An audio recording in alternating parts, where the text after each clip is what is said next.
Yeah, definitely some crazy Hawkeye sports last night. We're talking about a bunch of Hawkeye sports today, but crazy basketball game last night. Yeah, and it was definitely a late night for Hawk fans last night. The Iowa men's basketball team looked to extend their win streak to 4 games last night as they traveled to Minnesota to play the Golden Gophers. It was back and forth for most of the first half until Minnesota took control. And at the half, the Golden Gophers led 40-29. Isaiah Moss led the Hawks with 12 points at the break. The Hawkeyes were not ready to go down easy, though. They went on a 14-0 run in the second half to force overtime with Minnesota. Neither team could finish off their opponent and needed 2 overtimes to decide this one. Unfortunately for Iowa, they could not go shot for shot in the second overtime, falling to the Gophers 101-89. Peter Jock led the way once again, scoring 28 points, while Moss added 19 for the Hawkeyes. Good to see Jock kind of get back in action there. Exactly. Now in women's basketball, every game down the stretch means something if they are going to make the NCAA tournament. And coming off a heartbreaking loss to Michigan on Sunday, they will have to regroup for the stretch run starting tonight against Michigan State. The Hawkeyes sit at 14-9 on the season, while Michigan State is at 16-7.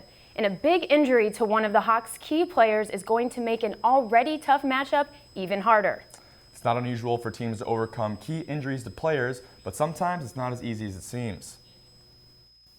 The Iowa women's basketball team learned that their starting point guard, Tania Davis, is officially out for the season after tearing her ACL.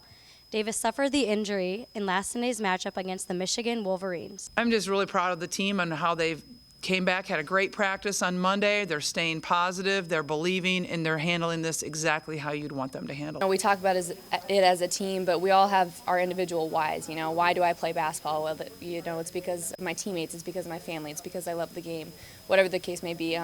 But we've talked about how this gives us, a common why now, that we want to play for Tania, and we want to go out there and compete every single day because it really could be the last time that you step out on the floor. And so we're definitely going to get after it. It's a big loss, but Tania is staying positive, and I think that really helps our team kind of overcome that kind of initial shock. I mean, now I'll have a different role, so that definitely impacts us, and just our whole team's really devastated for her. But we know that we can stay positive and still have a very successful end of the season, so that's what we're planning on doing. Although the setback of losing Davis for the season is devastating, the team is staying positive and moving forward. The players believe each and every one of them need to step up their game. Iowa takes on Michigan State this Thursday at home. Reporting from Carver Hawkeye Arena, this is Alyssa Odell, Daily Iowan TV Sports.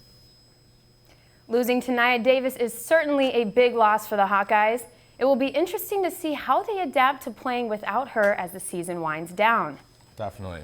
The Iowa wrestling team has not had quite the season they had hoped for either, with 2 regular season losses, but they're still in good shape with 2 key matchups this weekend, and they're hoping to send those seniors off on a good note. After defeating Wisconsin and Minnesota, Iowa's wrestling team is looking forward to capitalize from this momentum as they take on Indiana this Friday and Nebraska this Sunday, senior night, where 5 seniors are looking forward to making their last time in Carver one to remember. It's a good send-off for them. Fans get to see them. It's important, but there is still a lot of wrestling left in the season. And all that being said, these guys have done a lot of winning. All that when you have a group of these 5 guys, I mean, like I said a couple weeks ago, I'm the only senior that's not on there right now. So that's a little bit of motivation to put a fire under, I mean, the last however many times we wrestled, it's been very lopsided in my favor.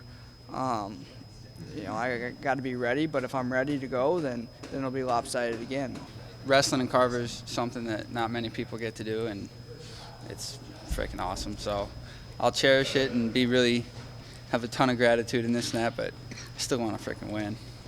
Coming into this weekend, senior Thomas Gilman looks to remain undefeated as the team as a whole looks to expand their winning streak. Reporting inside Carver Hawkeye Arena, this is Charles Boyd, Daily Iowan TV Sports. You can catch the Hawkeyes close out their regular season this Sunday at Carver at 2 p.m. as they host Nebraska on Senior Day. Track athlete O'Shea Wilson has been making the comeback of a lifetime with his return this season. After a long 2.5 years out with injury, Taylor Cassian has more. Hawkeye track runner O'Shea Wilson looks to bounce back after a big injury last season. Let's check in and look how he's doing so far. Wilson is currently number 3 in the nation and number 1 in the Big Ten for long jump. My expectations is for the team mainly to win the Big Ten title, indoor, outdoor. That's what we've been focused on since my freshman year, and that's really our main goal. But my main goal is just to stay healthy throughout the year and just perform to the best of my ability. He made his season debut at the Hawkeye Invitational, where he stunned with a personal best and collegiate leading jump of 7.86 meters. Wilson was excited to say the least, as this was his first jump in 2.5 years. 2 weeks ago, I was not expecting a PR by like 1.5 feet, and I was really excited. I was speechless after that. Wilson owes his current success to mental strength when getting over his injury. Stay mentally strong. There was times I was depressed because I wasn't training or running. All my friends go to meets. I'd have to stay strong for myself, and of course, rehab and stuff and cheer on my teammates, but basically just stay mentally strong. He looks to hold on to that number 1 Big Ten title moving on with the rest of the season. Reporting from inside the indoor track, this has been Taylor Cassian, Daily Iowan, TV Sports. Wilson and the team will split this weekend as they travel to both Iowa State and Arkansas for their invitationals, where they aim to bring back home more great times. Make sure you tune in tomorrow for another edition of our Courtside Show, where we'll be previewing the men's matchup as they travel to Michigan State Saturday at 5 p.m. And that's all we have for you in the sports studio. Noah, back to you.